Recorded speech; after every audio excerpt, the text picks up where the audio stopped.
U.S. Ambassador to Israel, David Friedman, Shalom, Chag Sameach. Chag Sameach, Yoni. So we're here near the Western Wall. We could hear the davening, the prayers still. Tell us about the feeling. You're already used to it, taking part in the Birkat Kohanim, but tell us about the feeling. It's really hard to compare it to anything else. It's an incredible feeling, as somebody who, I've been a Kohen my whole life, right? Obviously, so I've done Birkat Kohanim for many years, since I'm a little kid, 50 years or more. But there's nothing like doing it here. You look outside, there's 100,000 people.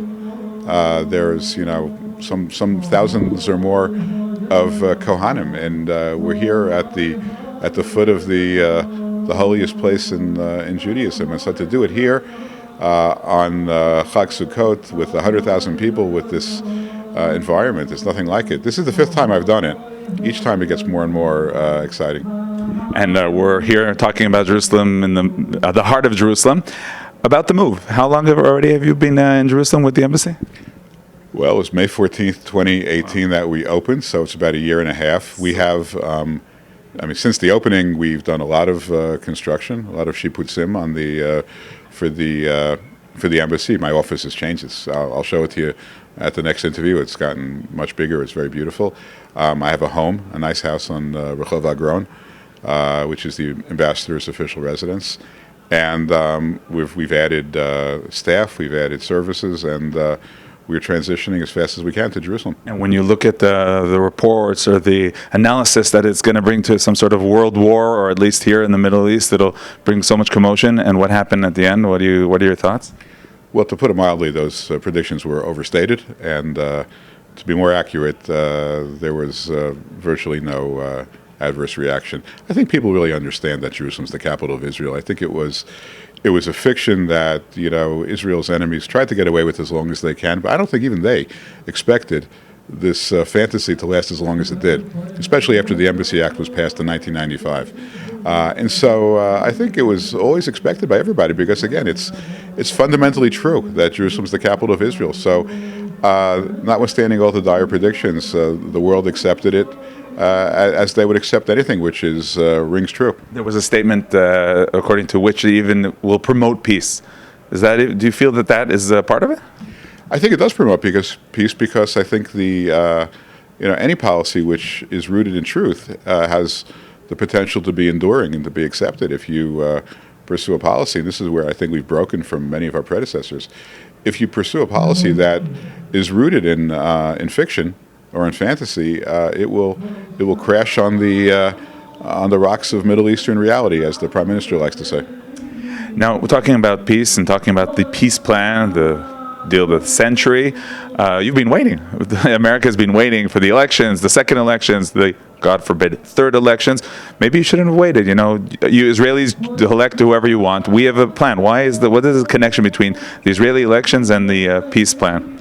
The main connection is that we want a response. We want a timely response from the government to put something out and to have it then become a subject of discussion during a campaign season. Where, look, with all, we have this in America, democracies have it everywhere, but during election periods, people are not necessarily thinking about the long term. They're thinking about how do we position ourselves to gain votes in the short term. It's not the right environment to discuss something this important, which has such long-term ramifications. So we want a government. We desperately want a government. We want a government as much as the Israelis do. We think that Israel is deserved by having this transitionary period for so long.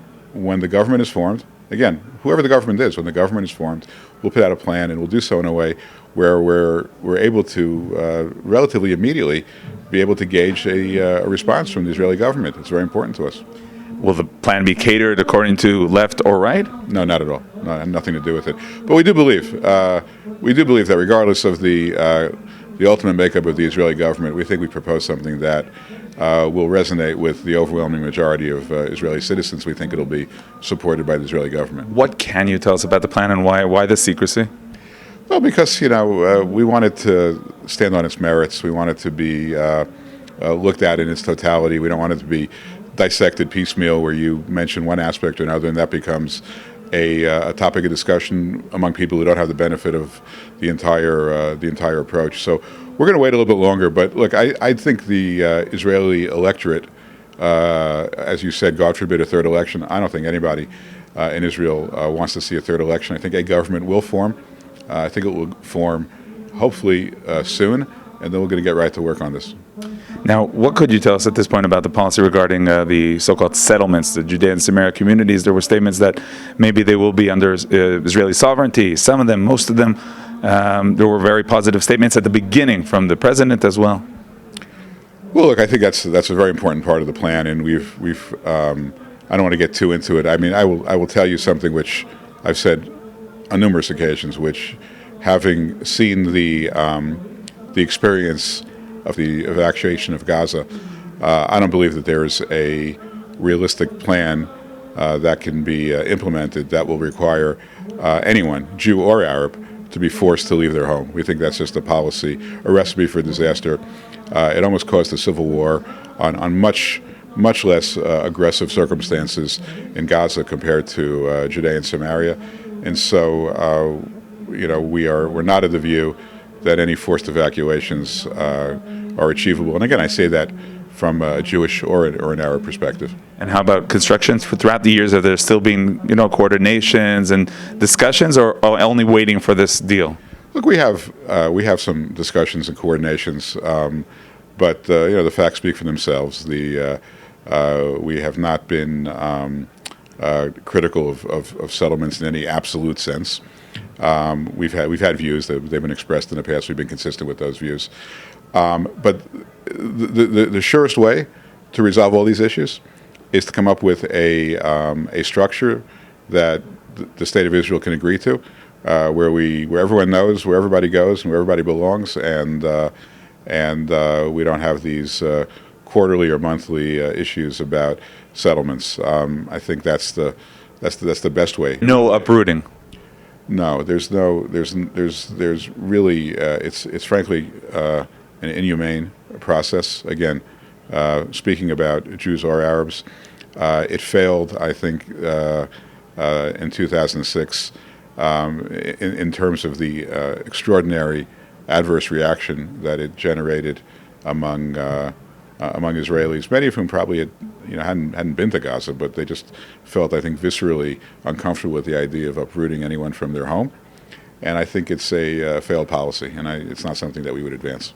Regarding the policy towards Iran, there were many concerns in Israel during the past few months or so regarding the U.S. policy. Is the U.S. policy changing towards Iran, more lenient?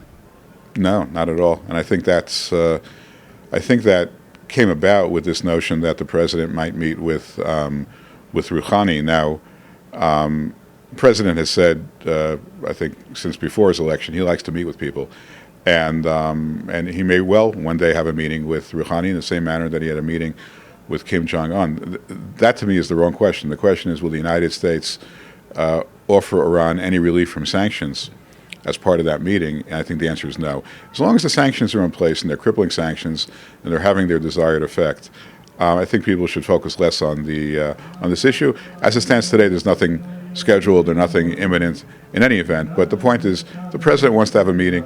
I think he finds that information valuable and useful, and I think we should trust him to do that in a way that's best for Israel and the United States. But our policy of maximum pressure on Iran is absolutely continuing, and we're working with Israel very closely to combat all of the malign activities that are coming out of Iran. So if anything, I think our position's gotten stronger, not weaker. You're there in the rooms with the meetings, and you meet the president. You've seen him also with his friend, Prime Minister Benjamin Netanyahu. How true, or how do you look at this friendship? It's not just support; it's more than plain support for Israel, right? No, I think they have an extraordinary friendship. It was formed, I think, before the president was elected. It got much stronger since the president's been in office. I think he admires the prime minister. I think they get along on a personal level, and I think that will continue. They're very close. The president, when I speak with him, asks me all the time how the prime minister is doing, and they speak regularly. And having said that, I should also point out the corollary, which is that our support for the State of Israel is for the State of Israel, as much as we admire and respect the Prime Minister, and we will maintain that relationship with the State of Israel without regard to who the Israeli people choose as their leader. Also, not only strategic friendship, right? It comes also from a place of heart, of ideals. The American people and the Israeli people, I think, are joined in a very strong bond. The governments obviously are strong, are joined in a very strong bond, and it transcends any particular person or personality. I think that's simply a root relationship that will always endure.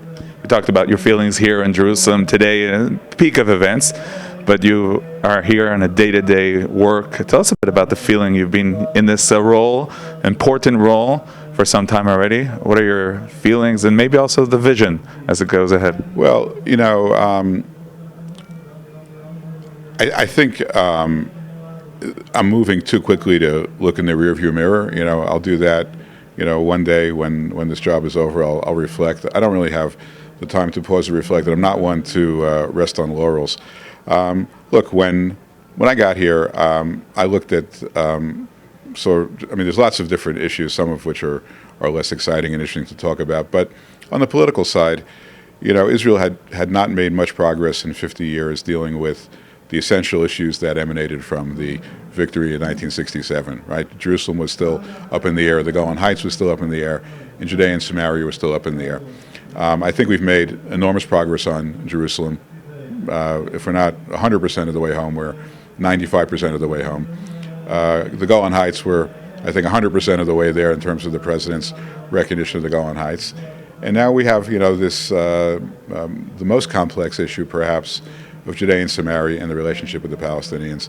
And, I think, given the progress we made, we'd like to keep working on that. And that's something that I think is important. I think if we can articulate a vision, even if it's not embraced immediately, if we can articulate a vision that I think works for the State of Israel, works for the region, that the Palestinians can accept and brings peace to the region, that would make me very happy. You mentioned 1967 as a point of something positive that happened in the region, while many see it as a date of controversy and occupation. No, 1967 was extraordinarily important date for Israel and frankly for the entire world, and it finally put Israel on a footing where it had the ability to defend itself by itself, not be exposed to the precarious boundaries that had plagued it since 1948. As you will complete your role as ambassador, I will interview you and ask you if you're staying to move here, but you're feeling at home. I know your family, lots of your family have made Aliyah, and you had a wedding just recently in Israel. Mazel tov. Israel's a beautiful country. It's an amazing country. It's the Jewish state.